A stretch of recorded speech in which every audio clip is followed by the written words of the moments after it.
नमस्कार, the Naveen Purohit show में आपका स्वागत है। मैं हूं आपके साथ नवीन पुरोहित और आज हमारे साथ चर्चा करने के लिए मौजूद हैं मध्य प्रदेश सरकार के स्वतंत्र प्रभार राज्य मंत्री, जिनके पास धार्मिक, पर्यटन और संस्कृति जैसे महत्वपूर्ण विभाग हैं।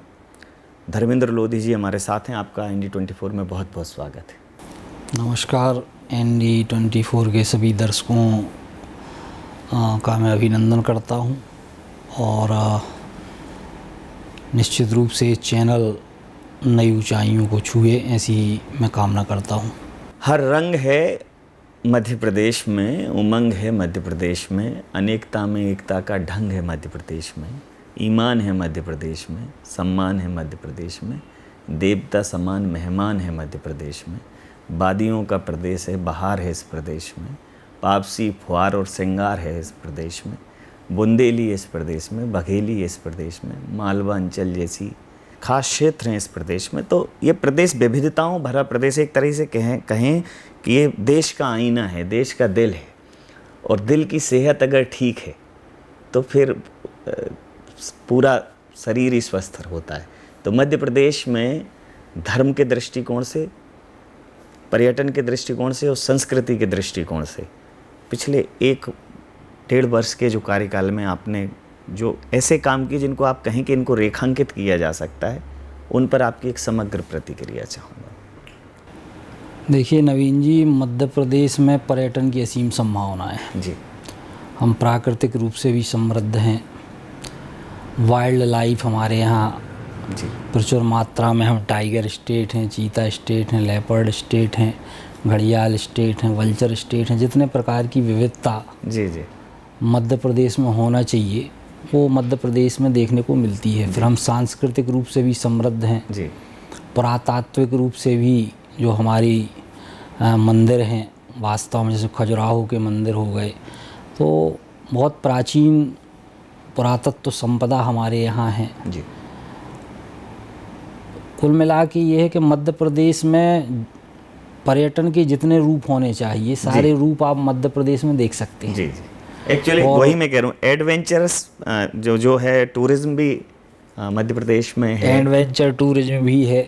तो जितने प्रकार होना चाहिए पर्यटन के, वो सारे प्रकार आप ये मान के चलिए कि मध्य प्रदेश में मौजूद हैं। जी जी।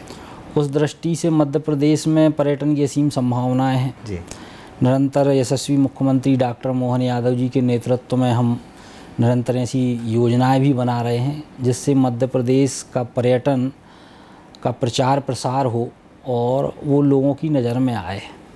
उसके लिए अभी अपन ने, जैसे आप कहेंगे, PM श्री वायु सेवा शुरू की, जी जी। जिसमें जो स्थान चूँकि लोगों के पास, जिन लोगों के पास समय कम होता है और वो जल्दी मध्य प्रदेश को घूमना चाहते हैं, तो PM श्री पर्यटन वायु सेवा के अंतर्गत ये सारे स्थानों को, मुख्य स्थानों को हमने जोड़ा, कनेक्ट किया।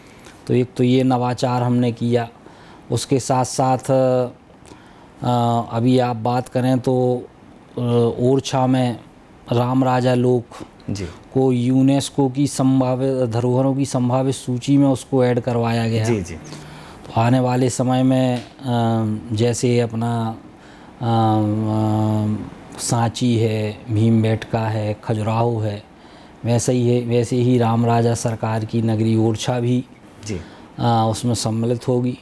तो कुल मिला के ये है कि मध्य और बहुत सारे स्थान टेंटेटिव सूची में मध्य प्रदेश के जितने स्थान हैं वो वास्तव में ये बताता है कि मध्य प्रदेश कितना समृद्ध है और कितना पुरातात्विक रूप से हमारी परंपराएं, हमारी जीवन शैली कितनी अच्छी रही है, हमारी संस्कृति कितनी महान रही है। जी।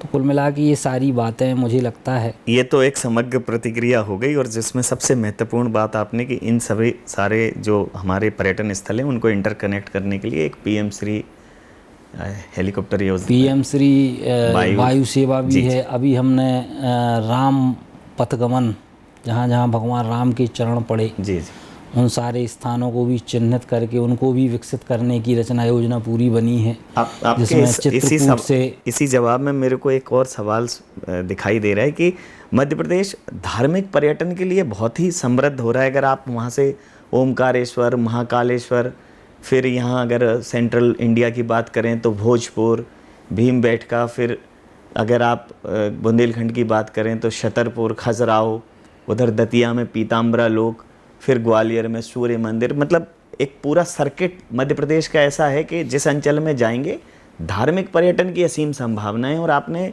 जो धार्मिक स्थल हैं उनको अभूतपूर्व रूप से एक तरह से परिवर्तित करने का काम किया है। तो ये मुख्यतः ये धार्मिक पर्यटन को डेवलप करने के पीछे की मंशा क्या है? देखिए, धार्मिक पर्यटन के लिए तो मुझे लगता है कि आने वाले समय में जिस प्रकार से धार्मिक पर्यटन मध्य प्रदेश में बढ़ रहा है जी, आने वाले समय में मध्य प्रदेश देश का क्रमांक 1 का प्रदेश बनेगा जी। अभी आप याद करिए, राम वनगमन पथ पे हमने काम शुरू किया, फिर भगवान कृष्ण ने भी मध्य प्रदेश में लीलाएं की। जी जी जी। तो यशस्वी मुख्यमंत्री डॉक्टर मोहन यादव जी के नेतृत्व में कृष्ण पाथे, जहाँ भगवान कृष्ण के चरण पड़े, जी, उन्होंने जो लीलाएं की उन स्थानों को भी हम कनेक्ट कर रहे हैं। जी। फिर राम राजा सरकार ओरछा का ये 200 करोड़ की लागत से एक भव्य लोक बन रहा है। और धार्मिक पर्यटन की बात करें तो महाकाल लोक बनने के बाद जिस प्रकार से उज्जैन में फुटफॉल बढ़ा, तो उसी तर्ज पर 20 लोक मध्य प्रदेश में हम निर्माण कर रहे हैं। 20 लोकों का निर्माण चल रहा है, जिसमें अधिकांश का काम पूरा हो गया और कुछ का काम पूरा होने वाला है। राम राजा लोक है, फिर मैहर में शारदा लोक का काम भी अभी शुरू होगा, जाना पाव है। ऐसे कई स्थानों को अपन ने, सारे स्थानों को, तो कुल मिला के धार्मिक पर्यटन किस प्रकार से बढ़े। अभी हमने अपने यहाँ बांधकपुर धाम है दमोह में जी, तो वहाँ 100 करोड़ की लागत से जागेश्वरनाथ लोक का निर्माण हो रहा है।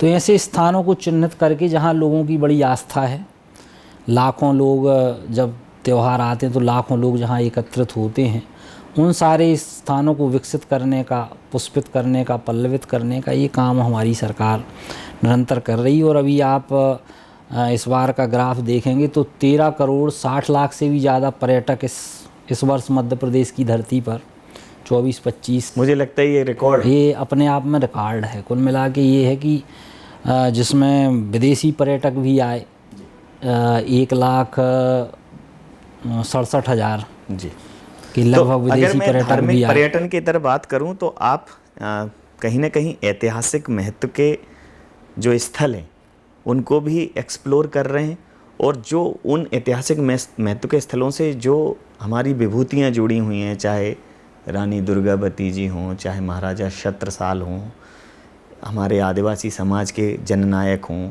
मामा टंटिया हों, तो उन सबको, जिनको कभी बहुत ज़्यादा इतिहास में वो स्थान नहीं मिला जिसके वो हकदार थे, तो न सिर्फ उन्हें रेखांकित किया जा रहा है बल्कि उन स्थलों को विकसित किया जा रहा है। उनका क्या ऐतिहासिक महत्व था उसको भी बहुत प्रमुखता से पब्लिक प्लेटफॉर्म्स पर लाया जा रहा है। तो इसको कई बार आपके इस प्रयासों को आपके ऊपर एक आरोप लगा दिया जाता है कि आप इतिहास से छेड़छाड़ कर रहे हैं। देखिए, यशस्वी मुख्यमंत्री डॉक्टर मोहन यादव जी के नेतृत्व में जिस प्रकार से हम अपने पूर्वजों को या महापुरुषों को याद कर रहे हैं जी जी, और जब तक हम अपने पूर्वजों को, अपने महापुरुषों को याद नहीं करेंगे तब तक हमारे अंदर गौरव का भाव उत्पन्न नहीं होगा। जी। रानी दुर्गावती जो उस समय मुग़लों से लड़ी, जब अकबर का सितारा बुलंदी पर था जी, जब तलवार की नोक पर धर्मांतरण किया जा रहा था, तो ऐसे समय में एक रानी ने अकबर के ख़िलाफ़ तलवार उठाई। तो ये अपने आप में एक इतिहास, वरना शायद आज हम जिस स्थिति में हैं जी, उस स्थिति में नहीं होते। कहीं ना कहीं हम और हमारे पूर्वज भी तलवार की नोक पर वो इस्लाम स्वीकार कर लिए होते। तो कुल मिला के इन सारे लोगों को याद करने की आज आवश्यकता है। शंकर शाह हैं, रघुनाथ शाह हैं, जिन्होंने अंग्रेज़ों से युद्ध किया, अपने भगवान बिरसा मुंडा है। इन सारे लोगों को अभी रानी राजमाता अहिल्याबाई जी, होलकर जी का पूरे देश में जिस प्रकार से महिला सशक्तिकरण की एक उभरती हुई प्रतिमा के रूप में उनको स्थापित किया, शताब्दी वर्ष मनाया गया। केवल मध्य प्रदेश में ये जोर शोर से नहीं मना, पूरे मोहन यादव जी के नेतृत्व में, उनकी अगुवाई में पूरे देश में महारानी अहिल्याबाई होलकर जी की जिस प्रकार से उन्होंने महिला होते हुए जिस प्रकार का शासन चलाया। तो कुल मिला के ये है कि रानी दुर्गावती हो गई, महाराजा विक्रमादित्य का जी जी विक्रम संवत का कार्यक्रम भी हमने मनाया। जी जी जो जब उन्होंने विक्रम संवत शुरू किया जी तो पूरे प्रदेश में वो कार्यक्रम मनाया गया। पहले लोगों को पता ही नहीं था। जी जी हमने सिर्फ सिंहासन बत्तीसी के बारे में सुना था, लेकिन महाराजा विक्रमादित्य ने जो विक्रम संवत चलाया, जी जी वो अपने आप में एक बड़ी उपलब्धि थी। विक्रम संवत वही राजा चला सकता है जिसने बहुत पराक्रम किया हो, जिसको काल गणना का नॉलेज जिसने काल गणना की हो, जिसने उसमें तो यहाँ तक उल्लेख है कि प्रजा के कर्जों को जिसने माफ़ किया हो। तो मतलब एक बड़ा ये विक्रम संवत शुरू किया हमने। तो कुल मिला के ये है कि इस माध्यम से कहीं ना कहीं हम अपने पूर्वजों को भी याद कर रहे हैं, पुरखों को भी याद कर रहे हैं, और अपनी गौरवशाली परंपरा हमारी नई पीढ़ी को पता चले कि हमारा इतिहास कितना गौरवशाली रहा, कितना वैभवशाली रहा, किस प्रकार से हमने आक्रांताओं के दांत खट्टे करने का काम किया। तो कुल मिला के ये जो चल रहा है, तो मुझे लगता है कहीं ना कहीं यशस्वी मुख्यमंत्री डॉक्टर मोहन यादव जी के नेतृत्व में हम अपने पूर्वजों को की गौरवशाली परंपरा को भी याद कर रहे हैं, और उनको, और अभी आपने देखा होगा कि रानी दुर्गावती जी के ऊपर कैबिनेट आयोजित की हमारे दमोह, हमारी विधानसभा में ही सिंगौरगढ़ जी, वो एक उनकी राजधानी थी, तो उनके नाम पे कैबिनेट हुई। रानी अहिल्याबाई के नाम पे कैबिनेट हुई।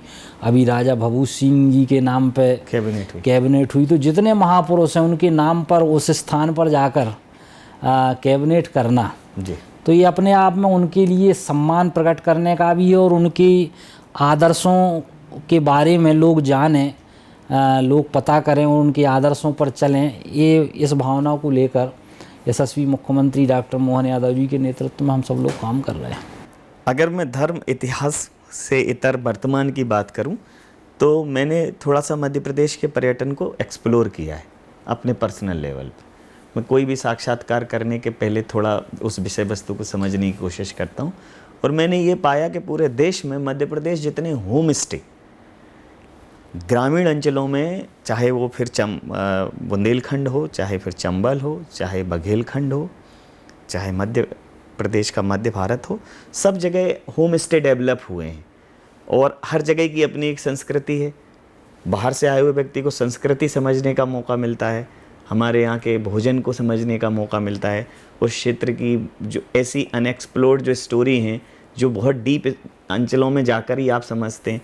तो कई हज़ार होम स्टे शुरू हुए, कई सौ लोगों को रोज़गार मिला, और कई गाँव की तो एकदम तस्वीर ही बदल गई। तो ये जो होम स्टे वाला आइडिया आया, ये कैसे आया कि जगह जगह पे, क्योंकि बड़ा मुश्किल है उसको मॉनिटर करना, उनको ट्रेन करना कि सम्मान भी प्रदेश का बना रहे। बाहर से कई ऐसे फॉरेनर्स मैं देख रहा हूँ कि वो 5 स्टार होटल्स में जाने की बजाय होम स्टे में रुक रहे हैं, चूल्हे चौके का खाना खा रहे हैं और खाट पर सो रहे हैं, और ये मतलब प्रैक्टिकली मैंने इसको ऑब्ज़र्व किया है।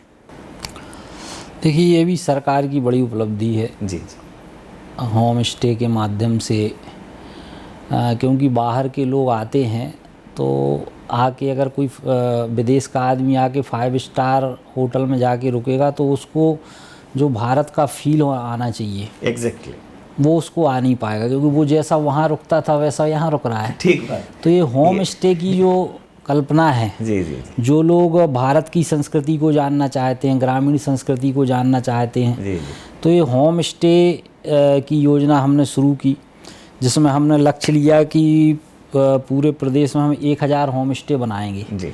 तो अभी 294 होम स्टे हमने बनाए हैं और वो अभी संचालित हो रहे हैं जी।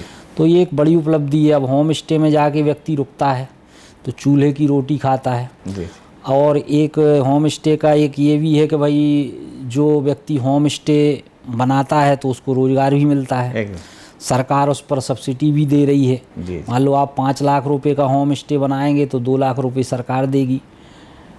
तो कुल मिला के ये है कि रोज़गार भी प्रदान करना है और उन लोगों को जो बाहर से लोग आते हैं तो उन लोगों को उस होम स्टे में हम रुकवाएंगे, चूल्हे की रोटी वो खाएंगे, जिस प्रकार की संस्कृति में वो बैलगाड़ी की यात्रा करेंगे। जी, तो ये उनके लिए एक नया अनुभव है। खेतों में घूमेंगे, भजन संध्या करेंगे, खेतों में घूमेंगे, स्वयं फल तोड़ कर खाएंगे। जी। तो ये जो स्थिति है, कहीं गाय की अपने गांव में गौखर होती है, जिसको अपन गौखर कहते हैं, गाय चराने के लिए भी जाएंगे, तो इसमें उनको बड़ा एडवेंचर मिलता है। जी। और वास्तव में उनको लगता है कि नहीं, ये स्थिति पूरी दुनिया सर ऑर्गेनिक की तरफ लौट रही है सर। हाँ, ऑर्गेनिक की तरफ भी लौट रही। कुल मिला के हमारी जो संस्कृति, हमारी जो हॉस्पिटैलिटी है, जी, हमारी जो अतिथि देवो भव की परंपरा है, वो जानने का अवसर यहाँ के लोगों को मिलता है। शहर के लोग भी आते हैं, जी। जो गांव की संस्कृति को जानना चाहते हैं, तो वो लोग भी होम स्टे में आके रुकते हैं। सारी ऑनलाइन व्यवस्था है, आप अच्छा। उनकी सुरक्षा की भी पर्याप्त व्यवस्था है। और जिनको जो होम स्टे चला रहे हैं उनको हम प्रशिक्षण भी करवाते हैं कि भाई कोई आता है तो आपको कैसे उसको रिसीव करना, कैसे उसको एंटरटेन करना। कुल मिला के ये है कि ये होम स्टे मुझे लगता है ग्रामीण परिवेश के लिए भी वरदान साबित हो रहे हैं और रोजगार के लिए भी एक अच्छा प्रयोग है। तो कुल मिला के ये हमारी पर्यटन की दृष्टि से मुझे लगता है एक बहुत अच्छा प्रयोग ये होम स्टे का हुआ है। और आने वाले समय में 1000 होम स्टे बनाने का सरकार ने लक्ष्य लिया है, जिसको धीरे धीरे बढ़ाकर हम पूरा कर रहे हैं। जी। अगर हम वैश्विक मानचित्र पर नज़र डालें सर, तो हमारा जितना प्रदेश है लगभग उसी जनसंख्या के और उसी क्षेत्रफल के कई तो देश हैं, और उनकी जो इकोनॉमी की रीढ़ है वो ही पर्यटन है। तो मध्य प्रदेश में जैसे एक्सप्लोर करना शुरू किया है, और वाकई में जो आपने कहा कि मध्य प्रदेश विविधताओं भरा प्रदेश है, लेकिन एक सुरक्षा एक बड़ा महत्वपूर्ण कदम होती है। कई बार कुछ एक ऐसी खबरें आ जाती हैं, ये सौभाग्य है कि मध्य प्रदेश से किसी भी प्रकार की कोई ऐसी खबर नहीं है, लेकिन कहीं भी देश में जब ऐसी खबर आती है तो पर्यटक कहीं ना कहीं थोड़ा विचलित होते हैं।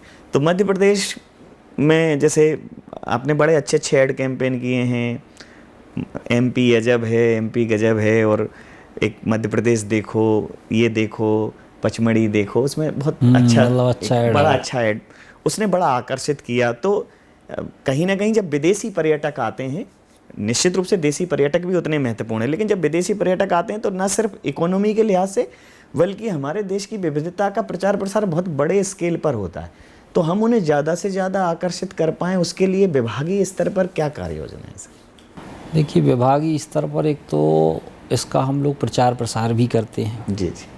एमपी अजब है, एमपी गजब है मुहिम भी चलाई। अभी यशस्वी प्रधानमंत्री माननीय नरेंद्र मोदी जी खजुराहो आए थे, तो उन्होंने कहा एमपी अजब है, एमपी गजब है। तो कुल मिला के मध्य प्रदेश की जो विविधता है जी, उसके प्रचार प्रसार करने की आज आवश्यकता है। तो उसके लिए हम लोग निरंतर प्रयास कर रहे हैं जी। और एमपी का प्रचार प्रसार भी हो। और कुल मिला के ये है कि मध्य प्रदेश में जितनी संभावनाएं हैं उस हिसाब से उसका प्रचार प्रसार की कमी होने के कारण मुझे लगता है कि अभी पर्यटन के क्षेत्र में मध्य प्रदेश उतना आगे नहीं बढ़ पा रहा है। लेकिन जब से सरकार ने, हम लोगों ने कमान संभाली है कि मध्य प्रदेश का प्रचार प्रसार भी हो और लोग मध्य प्रदेश आएँ, मध्य प्रदेश को जानें, तो इसके लिए हम प्रचार प्रसार के माध्यम से तो हो ही रहा। और दूसरी बात, मध्य प्रदेश शांति का टापू है जी। पूरे देश में तो आपको इस प्रकार की घटनाएं सुनने को मिल जाएंगी, लेकिन मध्य प्रदेश में ऐसी कोई घटना सामने नहीं आती जी। क्योंकि मध्य प्रदेश सुरक्षा की दृष्टि से सबसे सुरक्षित पर्यटन अगर कहीं है तो हम मान सकते हैं कि मध्य प्रदेश में है। क्योंकि यहाँ के लोग बड़े व्यवस्थित हैं, अतिथि देवो भव की परंपरा वाले हैं, और मुझे लगता है कि मध्य प्रदेश सबसे सुरक्षित है जी। अगर मैं पर्यटन के सेगमेंट में, मेरा ये अंतिम प्रश्न है कि जैसे आप वाइल्ड लाइफ सेंचुरीज़ को मध्य प्रदेश में जितना एक्सप्लोर किया जा रहा है, शायद ही किसी स्टेट में किया जा रहा हो। बहुत अच्छे अच्छे रिसोर्ट्स वाइल्ड लाइफ सेंचुरीज़ में आपने दिए, और जो वाइल्ड लाइफ सेंचुरीज़ हैं नए नोटिफिकेशन भी हुए हैं। तो प्रकृति को और हमारे जंगल को, हमारी वाइल्ड लाइफ को देखने के लिए ये भी एक मतलब इंटरनेशनल टूरिज्म का एक सेक्टर है। इसमें बहुत विदेशी लोग आए हैं और वाइल्ड लाइफ में लगातार काम किया है। अभी रातापानी रिज़र्व कर दिया, शिवपुरी में भी एक रिज़र्व कर दिया। तो इतना फॉरेस्ट रिज़र्व मेरे को नहीं लगता कि पूरे देश में मध्य प्रदेश के अलावा कहीं है। तो इस तरफ भी आप लगातार प्रयास कर रहे हैं। जैसे अभी वहाँ कूनों में आपने जब वो चीते लाए तो एक धीरे धीरे ये भी एक नया सेगमेंट डेवलप हो रहा है कि लोग वाइल्ड लाइफ और नेचर से अर्न करें। अन्यथा कहते थे कि भाई जंगलों में रह रहे हैं, जंगल में मंगल वाली सिचुएशन है, अगर उस पर थोड़ा गौर किया जाए सर। देखिए, वाइल्ड लाइफ में मुझे लगता है कि मध्य प्रदेश सबसे रिच है जी, सबसे धनी है ये मध्य प्रदेश। वाइल्ड लाइफ में हम टाइगर तो सबसे ज़्यादा मध्य प्रदेश में है जी। कुल मिला के ये है कि जितने प्रकार की विविधता होनी चाहिए, जो आप विदेशी पर्यटन की बात करें, जैसा कि मैंने बताया कि 1,67,000 विदेशी पर्यटक पिछले वर्ष आए। जी। तो ये वाइल्ड लाइफ देखने के लिए आए। ठीक बात है। तो वाइल्ड लाइफ के प्रति लोगों का जो जिस प्रकार का आकर्षण मध्य प्रदेश में बना है और जिस प्रकार का माहौल हम उपलब्ध करा रहे हैं, जैसे आप चले जाओ तो जिप्सी आपको उपलब्ध कराई जाती है, रुकने के लिए वहाँ पर MPT के होटल्स हमने बनाए हुए हैं। आप पचमढ़ी चले जाओ, किसी भी प्लेस पर चले, किसी भी मुख्य प्लेस पे आप चले जाओ तो पर्यटन विभाग के द्वारा, MPT के द्वारा ये सारी सुविधाएं वहाँ डेवलप की गई हैं। तो कुल मिला के ये है कि जब कोई पर्यटक आता है तो वहाँ उसको व्यवस्थित सुविधाएं मिल जाएं तो वो पर्यटक बार बार वहाँ आता है और फिर वो दूसरे को भी बताता है कि भाई जाना है तो मध्य प्रदेश जाओ, वहाँ पे सारी सुविधाएं हैं। तो कुल मिला के सरकार की ये रचना योजना है कि जो मुख्य स्थान हैं, टाइगर रिजर्व, नए टाइगर रिजर्व भी हम बना रहे हैं। अभी हमारे वहाँ दमोह में रानी दुर्गावती टाइगर रिजर्व हाँ ये बना है और वो इतना बड़े क्षेत्र में फैला हुआ कि वो एशिया का सबसे बड़ा टाइगर रिजर्व आने वाले समय में वो बनने वाला है। तो कुल मिला के ये है कि मध्य प्रदेश में जितनी वन संपदा है, जितने जंगल हैं, वो दूसरी जगह देखने को नहीं मिलते। और हमारी सरकार ने इनको सुरक्षित करके भी रखा है। आप दूसरे प्रदेशों में चले जाओ तो आपको इतने जंगल आपको मिलेंगे नहीं। जी। अब अगर मैं पर्यटन से इतर सर, अगर मैं, हालांकि ये टूरिज्म बेस ही है, लेकिन एक बड़ा अच्छा मध्य प्रदेश ने स्टेप लिया है, बहुत अच्छा इनिशिएट है कि आप सोचिए कि माया नगरी से निकल के अगर कोई देश के दिल तक आ रहा हो, मध्य प्रदेश में जितनी शूटिंग्स हो रही हैं वो अपने आप में काबिल तारीफ़ हैं। तो बहुत अच्छी पॉलिसी, मतलब एक तरीके से फिल्म फ्रेंडली पॉलिसी है। तो कहीं ना कहीं जब सेलिब्रिटी आते हैं तो अपने आप में प्रचार होता है। तो ये कहाँ से दिमाग में आया कि सेलिब्रिटी को इकट्ठा करो, क्राउड इकट्ठा होगा, नेचुरल एडवर्टीजमेंट होगा। देखिए, फिल्म पर्यटन के क्षेत्र में भी मध्य प्रदेश ने बहुत ऊंचाइयां हासिल की हैं जी। फिल्म पर्यटन की दृष्टि से लगभग 350 से भी ज़्यादा फिल्मों की शूटिंग जी मध्य प्रदेश में हुई है। और अभी हमने फिल्म पर्यटकों के लिए जो फिल्म बनाना चाहते हैं उनको सिंगल विंडो सिस्टम भी उपलब्ध कराया है। निश्चित रूप से प्रोड्यूसर डायरेक्टर्स ने बोला है कि मध्य प्रदेश बहुत कोऑपरेटिव है। आप आओ जी, आपको सारी सुविधाएं जी, जितने प्रकार की NOC सब हम सिंगल विंडो के माध्यम से उपलब्ध कराएंगे।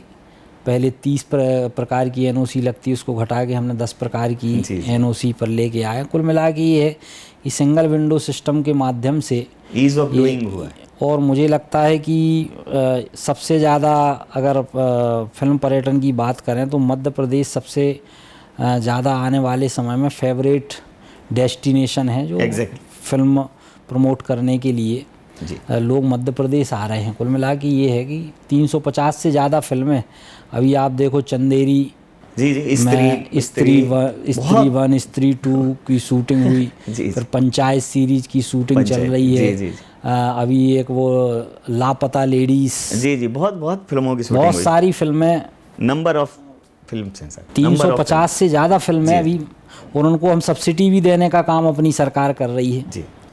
एक और महत्वपूर्ण प्रश्न सर, कि पर्यटन हो गया, पर्यटन से रिलेटेड एडवर्टीजमेंट हो गया, संस्कृति की अगर बात करें तो मध्य प्रदेश इसमें भी सौभाग्यशाली है कि आपके पास मानव संग्रहालय, जनजाति संग्रहालय, रविंद्र भवन, भारत भवन जैसे इंटरनेशनली एक्सपोजर वाले स्थान हैं और यहाँ तमाम बड़े बड़े कलाकार अपनी प्रस्तुतियाँ देते हैं। लेकिन मध्य प्रदेश की जो मध्य प्रदेश का टैलेंट है उसको भी मंच मिले, कि हमारे बुंदेलखंड का कोई टैलेंट है, बघेलखंड का है, मध्य भारत का है, ग्वालियर का है। हमारा ग्वालियर घराना तो, हालांकि मध्य प्रदेश सरकार बहुत तानसेन समारोह से लेकर इस प्रकार के आयोजन करती है, लेकिन और मध्य प्रदेश के लोगों को प्लेटफॉर्म मिले। बड़े जब इंटरनेशनल फिल्म वाले लोग आते हैं तो सीखने का मौका मिलता है, लेकिन सीखने के बाद परफॉर्म करने का भी मौका मिले, इस दिशा में कहीं सोचा है सर? निश्चित रूप से मध्य प्रदेश की जो संस्कृति है बड़ी महान संस्कृति है, बड़ी गौरवशाली परंपराएं हैं हमारी। तो संस्कृति विभाग के द्वारा विभिन्न कार्यक्रम निरंतर आयोजित होते रहते हैं और मुझे लगता है हर ज़िले में कम से कम 1-2 कार्यक्रम आयोजित होते ही हैं और वहाँ भी स्थानीय प्रतिभाओं को अवसर मिलता है जी।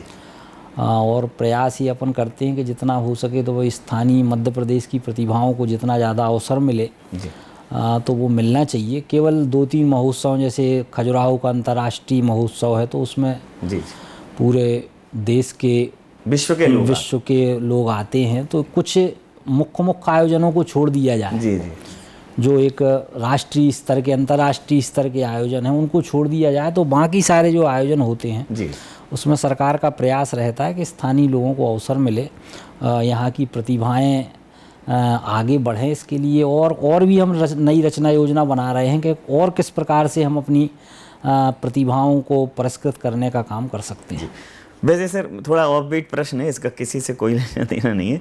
नाम बड़ा महत्वपूर्ण होता है, क्योंकि धर्मेंद्र एक ऐसा धर्मेंद्र एक नाम ऐसा होता है कि धर्मेंद्र नाम है तो उसके लिए पॉसिबल है। लार्जर देन लाइफ छवि गढ़ी बॉलीवुड में धर्मेंद्र ने अपनी, तो क्या larger than life Dharmendra Lodhi भी छवि गढ़ेंगे अपने कार्यकाल में कि मध्य प्रदेश पर्यटन अपने उस मुकाम को छुए कि लोग ये कहें कि मध्य प्रदेश ने पर्यटन में वाकई में बहुत अच्छा काम किया है?